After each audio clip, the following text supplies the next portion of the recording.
সমাজকে, তালেবে ইলমদেরকে আমি স্মরণ করায় দিতে চাই তোমাদেরকে।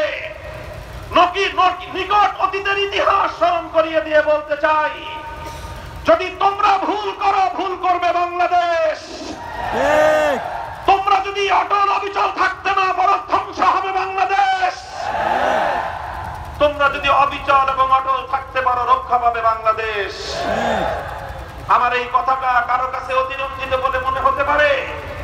কেউ মনে করতে পারে আমি একজন তালিবুল ইলম হিসেবে আমি আলেমদের সম্মানকে অতিরঞ্জিত করে বলছি।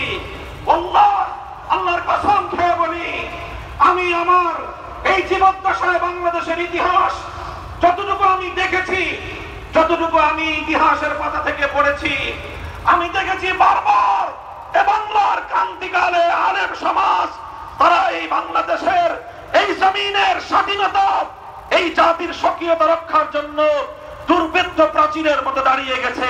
তারা হলো আলেম সমাজ। দেখো 2013 সালের ইতিহাস পর্যালোচনা করো। 2013 সাল খুব বেশি দিন আগের কথা নয়, মাত্র এক যুগ আগের কথা।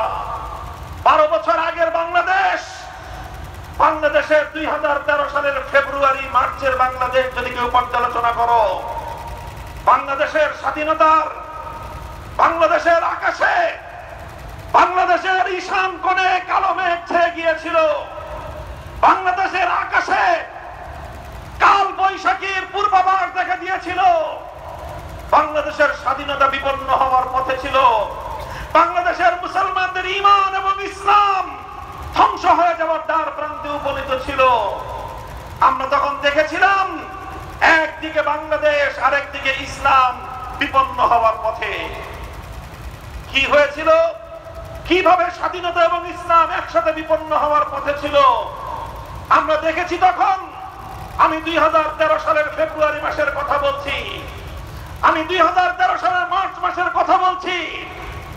বাংলাদেশের প্রতিটি প্রত্যন্ত অঞ্চলে, প্রতিটি পাড়ায় পাড়ায়, গ্রামে গ্রামে, বাজারে বাজারে আমরা আমাদের বিভিন্ন জায়গায় বিভিন্ন দায়িত্ব পালনের জন্য বিচরণ করতে হয়। প্রায় প্রতিদিন সন্ধ্যায় দেশের কোনো না কোনো প্রত্যন্ত অঞ্চলের গ্রামগঞ্জ, শহর নগর দিয়ে আমাদেরকে অতিক্রম করতে হয়। আমরা তখন দেখতাম সন্ধ্যাবেলায় গ্রামের একটা বাজারের ভিতর দিয়ে অতিক্রান্ত হলেও আমরা দেখতাম সন্ধ্যাবেলায় কিছু মানুষ মঙ্গল প্রদীপ নিয়ে দাঁড়িয়ে আছে। মুসলমানদের দেশ, 90% মুসলমানের দেশ। এই দেশটাকে মুসলমানরা এমনিতেই মাগনা মাগনা খরিদ করে নাই, বুকের রক্ত দিয়ে কিনেছে। এই রক্ত দিয়েছে দেশের মুসলমান। 1905 সালে সাম্প্রদায়িক উগ্র রবীন্দ্রনাথ ঠাকুর বাবুদের এই বঙ্গভঙ্গ রদ নামের সাম্প্রদায়িক সহিংস আন্দোলনের বিরুদ্ধে দেশের মুসলমানদেরকে রক্ত দিতে হয়েছে। রক্ত দিয়ে এই পূর্ব বাংলায় কলকাতার দাদা বাবুদের আধিপত্য খর্ব করেছিল মুসলমানেরা। 47 সালে দিল্লির গোলামীর জিঞ্জিরকে ছিন্ন করে স্বাধীন বাংলার মাটিতে মুসলমানদের আলাদা আবাস ভূমি করে তুলেছিল এদেশের আলেম সমাজের নেতৃত্বে। দীর্ঘ সংগ্রাম, দীর্ঘ ইতিহাস।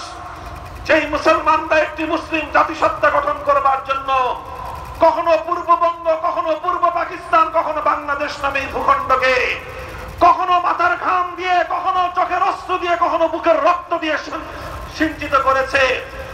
সেই দেশে সন্ধ্যা হতে না হতেই বাজারে বাজারে মঙ্গল প্রদীপ জ্বলে। দেখলে মনে হয় গোটা দেশের 90% যেন হিন্দু।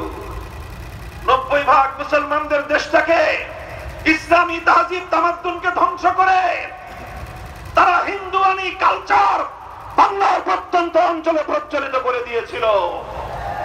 বাংলাদেশের নাভি, বাংলার প্রাণ কেন্দ্র, একদিকে পিজি হাসপাতাল, একদিকে বারডেম হাসপাতাল, একদিকে জাতীয় জাদুঘর, আর একদিকে ঢাকা বিশ্ববিদ্যালয়। বাংলাদেশের ঢাকার শহরের প্রাণ কেন্দ্রের এই গুরুত্বপূর্ণ সড়কের মধ্যখানে বসে দিন রাত 24 ঘন্টা বাংলাদেশের স্বাধীনতার বিরুদ্ধে কার্যকলাপ পরিচালিত হয়। সেখানে একটা ভিন্ন সরকার প্রতিষ্ঠা করা হয়। সেই